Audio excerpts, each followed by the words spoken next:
Hey, everybody. Thank you for joining us and welcome to the Founders in LA podcast. I'm your host, Ethan Cole, and this is an opportunity to shine the spotlight through the product lens on some of the exceptional founders we have as part of the LA startup community in an unedited, one-take organic conversation.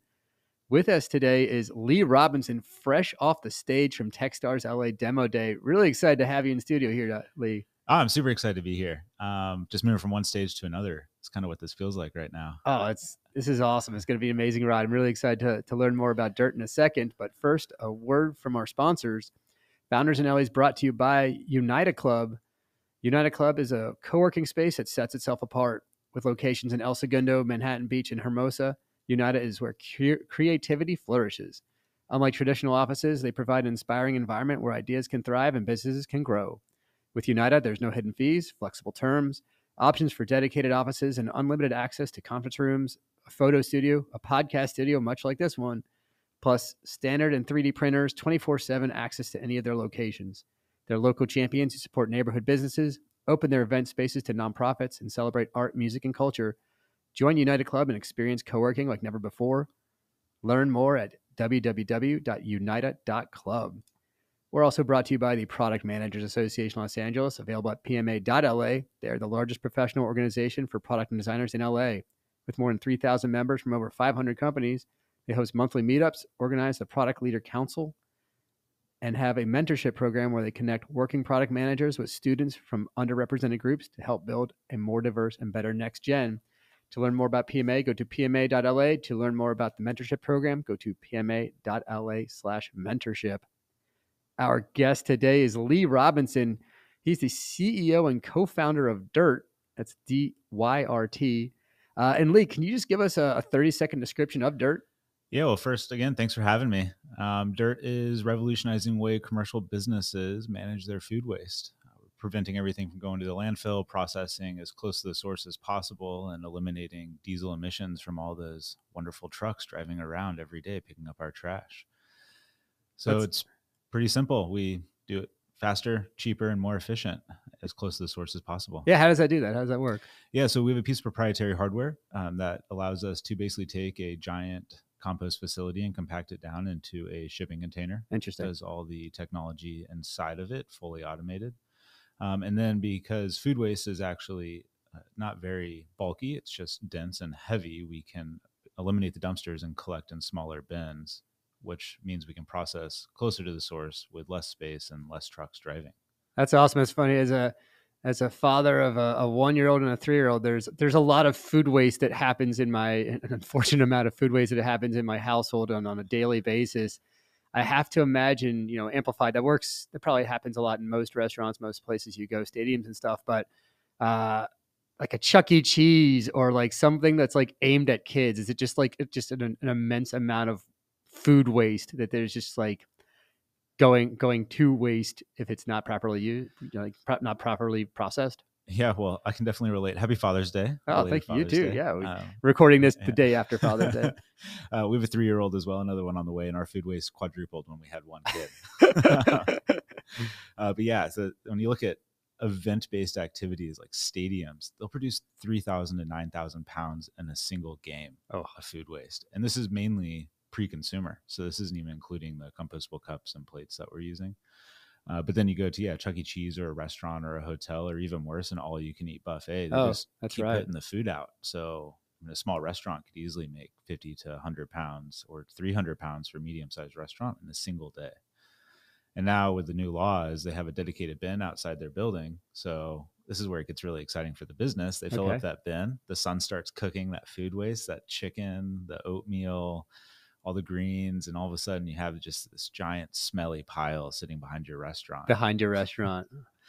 So it's a pretty unpleasant experience for the restaurant and the guests. And this is one of the reasons I love my job, because I literally get to go talk to customers and then say, hey, can I go look at your trash area? Because no one ever asks that. That's a fantastic segue. A lot of the purpose of this podcast is to learn more about the founders behind the stories behind the founders. So how did you find yourself in this position? I imagine you didn't grow up as a kid thinking like, how can I ask people about their garbage behind their restaurants?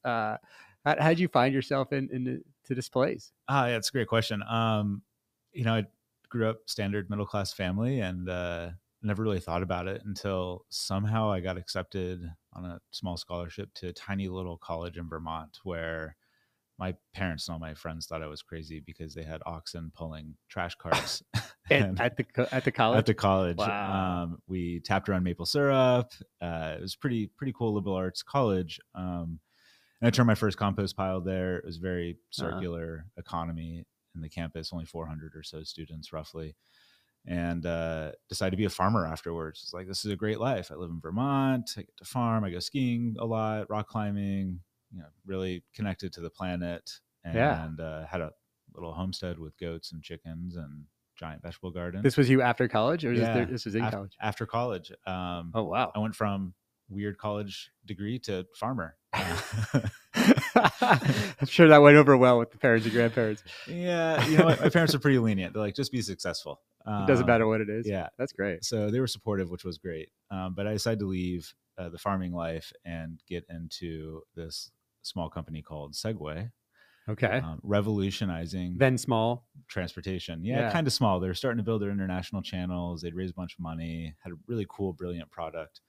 But they hired me to actually run tours because they realized tours were big money because people like to ride segways. Right. So I ended up setting up tours all the time, traveling a lot, and then bounced around after that around the country. Lived all over the place, and my parents thought it was crazy because every time I go back home, I take the food scraps and just like chuck them in the backyard. I'd be like, "This is going to be your new compost pile," and they're like, "No, no, go pick it up and throw it in the trash." Oh wow! So even as like running things at Segway, still this composting was in your blood, is still in your mind. Yeah, it's still my mind. Same like farming in general. Like everywhere I've lived, I've always had chickens. I still have chickens here in Los Angeles. I'm that weird guy that also raises his own turkey for Thanksgiving every year. Oh really? Yeah. Wow. So yeah, I got a little homestead here and a farm here, and Bird is what brought me back to Los Angeles. So kind of a Yeah, weird, the scooter's Bird. yeah, micromobility phase of my life. A good 10 years of micromobility, 12 years of micromobility. And with Bird, it was just constant travel. It was their fundraising. We were setting up Europe and then setting up other cities and supply chain and engineering. And, over all this time I was traveling, and I started to remember every time I go to a hotel, I felt bad throwing the food away. So I would take it and I put it in my little tiny mini fridge saying, I'm going to eat it for breakfast. And then I would just leave it in the mini fridge because no one ever eats their leftover dinner for breakfast. Exactly. And then we go in landfill, right? And go in that smelly dumpster. And as I got towards the end of my stint at Bird, I was like, I'm going to go start a composting business. It sounds like fun, and there's lots of trash in this world. And it is fun. I didn't realize how much trash we actually produce, and that's when the problem just started to turn into now a startup, not a drive around, collect a few small buckets. Because if you want to make a dent in the 27 million tons without building 63 Dodgers stadiums to handle Los Angeles, we have to find a better solution. And it's funny because if you think of our solution that we use today, it was invented called the Dempster Dumpster and the Dempster Dump Master in 1935 to hold our trash. And that Dempster Dumpster looks identical, and the landfill looks identical. And so there's literally been no innovation in almost 100 years. Wow. And it's just an amazingly increasing problem. Yeah, an amazingly increasing problem. And I must say, we are really good at making that problem disappear. And once it's out of sight, out of mind, people tend not to think about it. And by disappear, you mean just like out of sight, not actually like we're not solving the problem. It's just like we just have landfills in the middle of nowhere. You're not actually it's not visible to you in your everyday life. Yep. If you can't see it, it's not your problem. We're great at that. Status quo, making it go away. Yeah. As a society, it definitely fits what we see and do. That's fantastic. So this thread throughout your life really was kind of this connection to the land and seeing this problem of compost, how to make it, this waste that we're doing and put it into place. And for your perspective, having been successful at sustainability companies like Segway and Bird, and would you call it micro transportation? Yeah, micromobility of sorts. Micromobility. And so it's almost like you're applying the principles that you learned there to this ability to bring these composting technology to the people. It's like you're like the last mile, if you will, of composting. Yeah, I like to think of it as the last mile of composting. We are the DoorDash of trash, and innovative technology that allows us to do it. And it took us a long time, society-wise, to actually, kind of bring this technology to market and develop understanding of it. But people are actually starting to realize climate impact now, and a lot of that has to do with Tesla and the early adopters in the EV space and solar. How solar took years to come to market, and now trash is coming to light because people are realizing there's this other gas, methane, that comes from landfills. There's diesel burning trucks. Just basically any type of transport is not sustainable, and landfilling is not sustainable. Well, thank goodness there's people like you who are identifying the problem and not just having an idea and not doing with it. Again, Lee Robinson, fresh off the Techstars Demo Day stage. Congratulations on that again.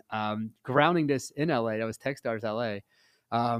What is the most LA thing that's happened to you? Could be tech related or not. Yeah, it's funny. I'm not good with movie stars and actors, and my wife, I don't even use social media, which I should be doing more of, but my wife does. And we'll go through LA, we'll go to the rooftop bar or out to dinner, right? And we'll get home and she'll be like, "Oh, did you notice we were standing like right next to like this actor, actress?" I was like, "No, I had no idea." And she's like, "They would love to be your friends because you literally don't know anyone." And that's probably what they're looking for. Oh, it's so fantastic. Yeah, it's a very LA thing. It's like a lot of times you'll be in a restaurant or something and you'll be like, do I recognize that person? Where do I know them from? And you like think back in your bank, like, do I know them college, like early times living in LA from back home? And you're like, oh no, I know them from that AT&T commercial. Like, yep. It's super LA to I'm also not very good at recognizing folks. So I hear you, Lee. Well, thank you again for coming by and sharing your story. You can learn more at www.dyrt.com. Co. I'm sorry. dyrt.co. I'd like to thank our sponsors, PMALA and Unita. I'd like to thank you all for listening to us. And if you like what you hear, smash that subscribe button. And thanks again for joining us. And we'll catch you next time on Founders in LA.